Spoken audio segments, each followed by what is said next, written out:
नमस्ते दोस्तों, स्वागत बा हमार चैनल में। आज बहुत ही बढ़िया बेटी जोग गीत लेके आइल बानी। ई गीत अच्छा लगी तो हमार चैनल के सब्सक्राइब करी, लाइक करी, ज़्यादा से ज़्यादा शेयर करी और कमेंट करके बताई कि हमार गीत आप लोग के कैसन लागल हा।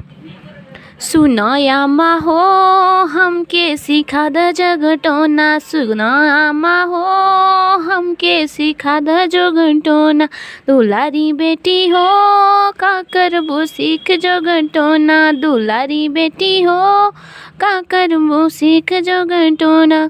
ससुरा में सासु जदी एने उने करी है, ससुरा में सासु जदी एने उने करी है, उनके करब जोगटोना। सुनो चाची हो हमके सिखा द जोगटोना, दुलारी बेटी हो का करबो सीख जोगटोना, दुलारी बेटी हो का करबो सीख जोगटोना।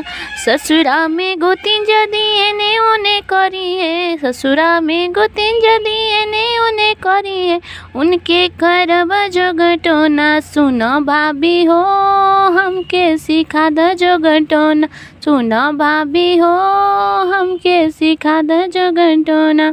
ससुरा में ननद जेने ओने करी है, ससुरा में ननद जेने ओने करी है, उनके करब जोगटोना। सुनो भाभी हो हमके सिखा द जोगटोना।